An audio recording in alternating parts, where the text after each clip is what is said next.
ഇതേ സമയം മറ്റൊരിടത്ത് ഒരു ന്യൂസ് എഡിറ്റർ തന്റെ റിപ്പോർട്ടറിനോട് എന്തെങ്കിലും ഇൻട്രസ്റ്റിംഗ് ആയിട്ടുള്ള ന്യൂസ് റിപ്പോർട്ട് ചെയ്യാനായി ആവശ്യപ്പെടുന്നു. ഈ ദൗത്യം ഏറ്റെടുത്ത റിപ്പോർട്ടർ ഗവൺമെന്റ് ഓഫീസിൽ നിന്ന് വിവരം ശേഖരിച്ച് എഡിറ്റർക്ക് കൈമാറുന്നു. അതായത് മിഷിഗൻ എന്ന സ്ഥലത്ത് ഫാക്ടറി ജോലിക്കാരനായിരുന്ന ജെറി എന്നൊരാളുണ്ടെന്നും അയാൾ മിഷിഗനിൽ നിന്ന് എല്ലാ മാസവും 10 മണിക്കൂർ സഞ്ചരിച്ച് മറ്റൊരു സ്ഥലത്തെത്തി ലോട്ടറി എടുക്കാറുണ്ടെന്നും തുടർച്ചയായി അയാൾക്ക് തന്നെ കുറേയധികം സമ്മാനം അടിക്കുന്നുണ്ടെന്നും റിപ്പോർട്ടർ എഡിറ്ററിനോട് പറയുന്നു.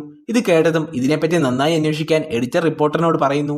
ഇതേ സമയം ഹാർവേഡ് യൂണിവേഴ്സിറ്റിയിൽ ടൈലറും കൂട്ടുകാരും ചേർന്ന് $50,000 ലോട്ടറി പ്രൈസ് ആദ്യത്തെ ശ്രമത്തിൽ തന്നെ വിജയിക്കുന്നു. ഇനിയും പണം ഉണ്ടാക്കണമെങ്കിൽ ധാരാളം പണം ഉപയോഗിച്ച് ലോട്ടറി വാങ്ങണമെന്ന് ടൈലർ എല്ലാവരോടും പറയുന്നു. ഇത് കേട്ടുകൊണ്ടിരുന്ന ടൈലറിന്റെ ഫ്രണ്ട് നമ്മളെപ്പോലെ മറ്റൊരു കൂട്ടരും ഈ ലുപ്ഹോൾ കണ്ടെത്തിയിട്ടുണ്ടെന്ന് പറയുന്നു.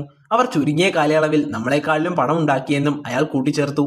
ഇത് കേട്ടതും ലോട്ടറി എടുക്കുന്നവരുടെ വിവരങ്ങൾ കമ്പനി പുറത്തുവിടുകയില്ലല്ലോ എന്നും അതിനാൽ തന്നെ ഇവരെപ്പറ്റി നമ്മൾ എങ്ങനെ കണ്ടെത്തുമെന്നും ടൈലർ ചോദിക്കുന്നു.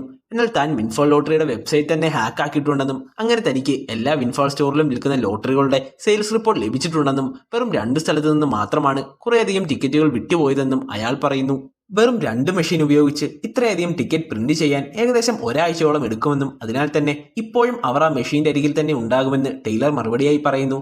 ഇതേ സമയം ജെറിയും മാർജും ബില്ലിയുടെ കടയിൽ അവരുടെ വെഡ്ഡിംഗ് ആനിവേഴ്സറി ആഘോഷിക്കുകയായിരുന്നു. എന്നാൽ അങ്ങോട്ടേക്ക് ടൈലറും കൂട്ടുകാരനും കളിയാക്കി ചിരിച്ചുകൊണ്ട് കടന്നു വരുന്നു.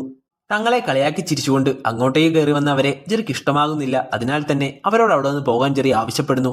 ഇത് കേട്ടതും ടൈലർ അവർക്ക് ഒരു ഓഫർ നൽകുന്നു. വയസ്സാം കാലത്ത് ഇത്രയധികം കഷ്ടപ്പെടേണ്ടതില്ലെന്നും നിങ്ങളുടെ പക്കലുള്ള പണം ഞങ്ങളുടെ ഗ്രൂപ്പിലേക്ക് ഇൻവെസ്റ്റ് ചെയ്യാനും ഇങ്ങനെ ചെയ്താൽ ലാഭവിഹിതം നിങ്ങളുടെ വീട്ടിൽ നിന്ന് ലഭിക്കുമെന്നും ടൈലർ പറയുന്നു. തന്റെ ഗ്രൂപ്പിൽ വളരെയധികം സ്റ്റുഡൻസ് ഉണ്ടെന്നും അവർക്ക് ചെറിയ സമയത്തിനുള്ളിൽ എത്ര വേണമെങ്കിലും ടിക്കറ്റ്സ് പ്രിന്റ് ചെയ്യാനും അതുപോലെ തന്നെ അത് മുഴുവൻ ചെക്ക് ചെയ്യാനും സാധിക്കുമെന്നും ടൈലർ പറയുന്നുണ്ട്. എന്നാൽ ജെറി ഇത് വളരെയധികം ആസ്വദിച്ച് ചെയ്യുന്ന ജോലി ആയതുകൊണ്ട് തന്നെ ടൈലറിന്റെ ഓഫർ നിരസിക്കുന്നു. ഇത് കേട്ടതും ടൈലർ അവിടെ നിന്ന് ദേഷ്യത്തിൽ ഇറങ്ങിപ്പോകുന്നു. ഇതേ സമയം മറ്റൊരിടത്ത് ന്യൂസ് പേപ്പർ റിപ്പോർട്ടർ വിൻഫോൾ ലോട്ടറിയുടെ ഹെഡിനെ കാണാനായി പോകുന്നു. റിപ്പോർട്ടർ വിൻഫോൾ ഹെഡിനെ വഴിയിൽ തടഞ്ഞു നിർത്തി മിഷിഗനിൽ നിന്നൊരാൾ എല്ലാ മാസവും വലിയ തുക വിജയിക്കുന്നത് നിങ്ങൾ അറിയുന്നുണ്ടോ എന്ന് ചോദിക്കുന്നു. എന്നാൽ ഇത് കേട്ടതും ഞങ്ങൾ സ്കൂളുകളിലും ഓർഫനേജിലുമെല്ലാം ധാരാളം പണം ഡൊണേറ്റ് ചെയ്യാറുണ്ടെന്നും ന്യൂസ് പേപ്പർ റിപ്പോർട്ടേഴ്സ് അതൊന്നും എവിടെയും പറയുന്നില്ല എന്നും പക്ഷേ ഒരു ഫാക്ടറി ജോലിക്കാരന് കുറച്ച് പണം ലഭിച്ചപ്പോൾ അയാളുടെ പുറകെ പോകുന്നുവെന്നും ലോട്ടറി ഹെഡ് റിപ്പോർട്ടറിനെ കളിയാക്കി പറയുന്നു. ഒരു ദിവസം ജെറി ഒരു കടയിൽ കോഫി കുടിക്കാനായി പോയപ്പോൾ ടൈലർ ജെറിയെ കാത്തിരിക്കുന്നത് അയാൾ കാണുന്നു. ടൈലറിനെ കണ്ടതും തനിക്ക് എന്താണ് വേണ്ടതെന്നും ഞാൻ നിങ്ങളോട് പറഞ്ഞിരുന്നതല്ലേ എനിക്ക് നിങ്ങളുടെ ഗ്രൂപ്പിൽ ചേരാൻ താല്പര്യമില്ല എന്നും പറയുന്നു. എന്നാൽ ഞങ്ങളുടെ ഗ്രൂപ്പിൽ ചേരരുതെന്നും അടുത്ത തവണ ലോട്ടറി എടുക്കുമ്പോൾ നിങ്ങൾക്കുണ്ടാകാൻ പോകുന്ന കുഴപ്പത്തെ ഓർമ്മിപ്പിക്കാൻ വേണ്ടിയാണ് താൻ വന്നതെന്നും ടൈലർ പറയുന്നു. ഞങ്ങൾ ഹാർവേഡ് യൂണിവേഴ്സിറ്റി സ്റ്റുഡൻസ് ആണ്. ഞങ്ങൾക്ക് ലോട്ടറി വെബ്സൈറ്റ് ഹാക്ക് ചെയ്ത് നിങ്ങളിലേക്ക് എത്താൻ പറ്റുമെങ്കിൽ നിങ്ങളുടെയും നിങ്ങളുടെ ഫ്രണ്ട്സിന്റെയും ക്രെഡിറ്റ് കാർഡ് ഡീറ്റെയിൽസ് വരെ ഞങ്ങൾക്ക് ഹാക്ക് ചെയ്യാൻ സാധിക്കും. അത് നിങ്ങൾക്കെതിരെ തന്നെ ഉപയോഗിക്കാൻ സാധിക്കുമെന്ന് ടൈലർ വാൺ ചെയ്യുന്നു.